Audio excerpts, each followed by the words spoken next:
Sitaacha kuambia ukweli. You cannot be rich in a poor country. That's just facts. What is to be rich? To be rich, it is to be able to access goods and services at your convenience. If you have to fly for 9 hours to get health care, are you truly rich? If you have to send your kids all the way to London so that they can get good education, are you rich? For your own security, if you have to hire 5 bouncers and live in a gated communities with 3 gates before you get to your house, are you rich? Siwezi hata kucompare na Mjapanese mwenye anaosha vyombo huko kwao, ama anauza supermarket, ama ni accountant. Kwa sababu huyo Mjapanese akitaka healthcare anapata a good one huko kwao, akitaka education anapata huko kwao na quality one. Akitaka security iko kila pahali, hata anaweza acha mlango yake ikiwa wazi na arudi na apate hakuna kitu imepotea. And that's what I'm asking you to think about. Until every Kenyan can afford basic goods and services at their convenience, until we get there, bado tuko nyuma. Na mambo ya speculation, sijui buy shares nini, all it will do, it will create a small wealthy class in a poor country. If it's successful, that is if it's successful. But again, how can it be successful? 200 companies closed here in Kenya last year. Only 59 companies are being traded in NSE. Yet we are being told about the American stock exchange platform. That one is not helpful to us. Let us build our own and let us create structures. And actually, it is the work of our policymakers to create those structures and policies that help businesses thrive here in Kenya, so that they can offer the local mwananchi and the normal mwananchi a chance to work and actually to increase his buying power. If the Gen Zs were well structured, they would have had the perfect opportunity for them to negotiate for whatever they wanted. However, they let it slip and Raila Odinga negotiated his way into government. That is according to a political analyst, Martin Andati, who says that the Gen Zs are vocal. However, that alone isn't enough. You can't make policy on the streets. Policy is made in cabinet. Policy is made in parliament. Policy is made on certain platforms. For you to influence change, you have to be at the table or put someone at the table, he further articulates. They are very good at mobilizing online. But now, how would you channel that energy into getting elective seats? I hope so.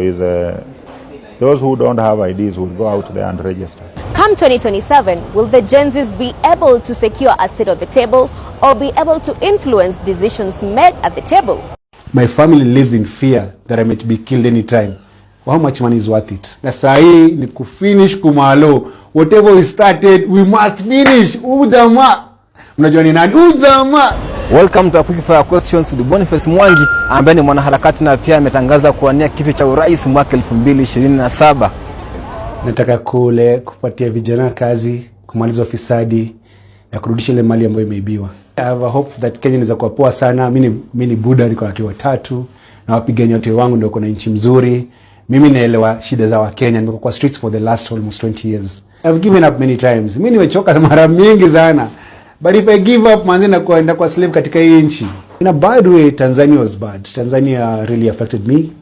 And then, I've been shot before. Hiyo pia iliniumiza, nikaenda surgery. Kuongoza protest ya Langata Primary School.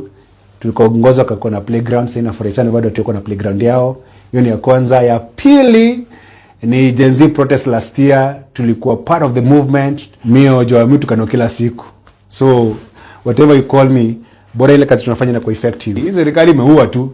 Ninasema inaua, nakwambia wao tumeua, acha tuwalipe, si mturudishia sema ni mliua. Ruto Gashagwa. Boniface Mwangi.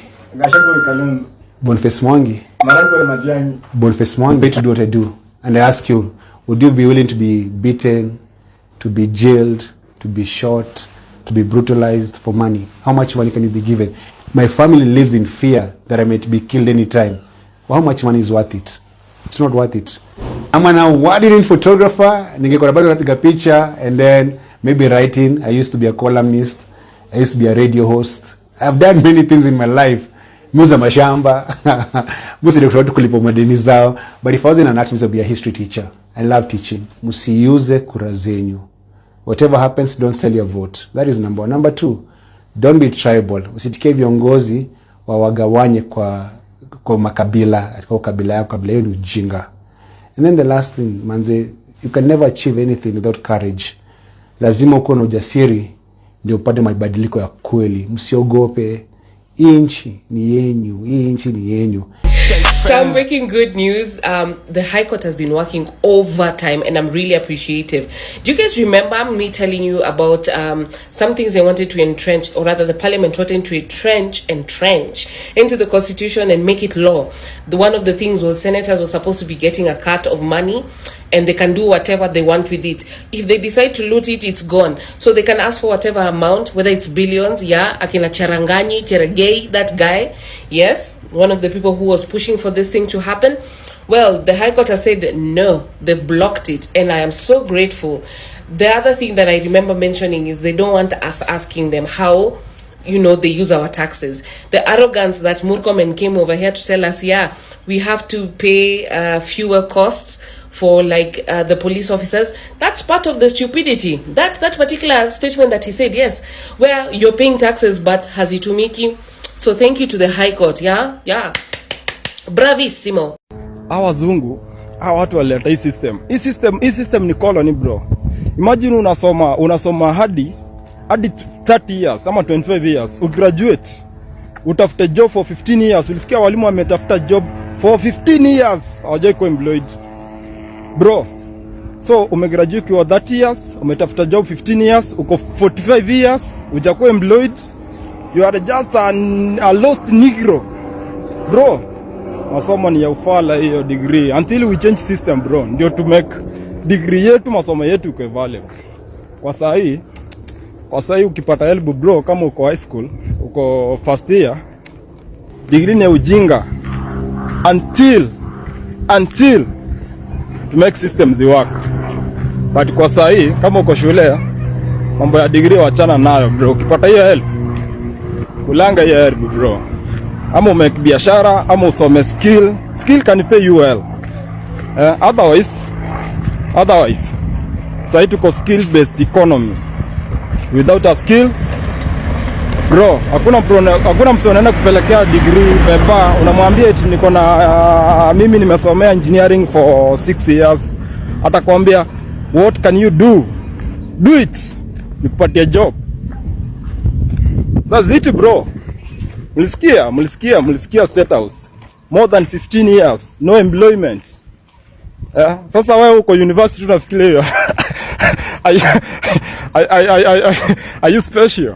Bro, utakuja kukaa hapa nje, bro. Instead of it being a symbol of Kenya's sovereignty, it's slowly becoming a stage for West, a comedy for theatrics, and a cathedral of lies. The control of budget, Margaret Nyakango, has been sounding the alarm on government excesses and misuse of public funds. I have to use a lot of discretion, and I'm also human. When I'm under threat, I have to self-preserve. Let's go through the figures first. 6.3 billion Kenya shillings, that's the top hospitality government-wide. In short, we spend approximately 17.2 million Kenya shillings a day, and guess who is leading the circus? None other than State House, taking the largest slice of the cake with 1.15 billion Kenya shillings alone on hospitality. Tea and mandazi worthy billions. Yet, our schools are short on chalk and our hospitals are running on empty medicine cabinets. State House burned through 2.2 million Kenya shillings a day on printing. That's a staggering 817 million Kenya shillings in 1 year. Yes, you heard me right. In a digital age, they are paper. They are paper pushing to tune a fortune while students can't even open a textbook. Now, remember some time back when the president said that he is going paperless, and he even chaired his first cabinet when the cabinet secretaries had the tablets. Let's listen in. Digitization of all government services is going to be part and parcel of the processes of the government of Kenya and part of the delivery of this administration. So I want to congratulate CS Owalo and team. And now, nearly 963 million Kenya shillings was used to buy new vehicles and refurbishment. It seems these guys are driving luxury, while the Nairobi State House itself remains stuck at only 44% complete. Now, State House didn't just spend its budget. it sprinted past the finish line. They overshot their recurrent budget that was set at 9.5 billion Kenya shillings against the 8.5 million allocation in just 10 months. And when their wallet was thin, they decided to raid the nation's rainy day fund, the emergency kitty. Now, in just 42 days, State House siphoned out 3.6 billion Kenya shillings for travel, meetings, and fuel. The Controller budget only signed off 2.3 billion Kenya shillings. Now, Margaret Nyakango rejected the others. Let me take you through what she rejected. She rejected the shameless request for 700 million Kenya shillings to build a dais. And get these right, a dais at 700 million Kenya shillings. Now, she also rejected 400 million Kenya shillings that had been requested to buy new vehicles. This isn't a rumor from the newsrooms. This is cold, hard data from the Control of Budget, Margaret Nyakango. Recently, President William Samoei Ruto recently hosted 10,000 teachers at State House. Each one walked away with 10,000 Kenya shillings. That's close to about 100 million Kenya shillings disbursed in a single afternoon in a lavish thank you note written with the taxpayer money. This has actually been confirmed by Omboko Milemba, the Kuppet chair. Now, meanwhile, school capitation is told. Universities are striking over pay and parents are pushed to the brink of fees. This is the same president who vowed to clip the wings of travel costs. Let's listen in. I'm going to adjust my budget again. I will knock off a few things, including the travel allowances and many of the things that are in there, so that I can find 500 million shillings to give it to start the manufacture of local devices. Yes, his office is burning billions on flying and hosting. The same president who swore he would never stand for police excesses. But remember, he even told the officers to shoot Kenyans in the leg. Mtu ambaye anaenda kuchoma biashara ya mtu mwingine. Mtu ambaye anachukua moto, anaenda kuchoma biashara ya mtu. Anaenda kuchoma mali ya watu wengine. Mtu kama huyo apigwe risasi miguu, aende hospitali, akienda kotini. Now, even after saying they should shoot Kenyans in the leg, he went ahead and formed a committee to compensate victims of police brutality. In the same breath, instructed them to do more brutality. A true act of double crossing. The same president who told teachers at State House that 20% of affordable housing units would be reserved for them. He even told the security sector that 20% will also be reserved for them. That's a blatant housing lie.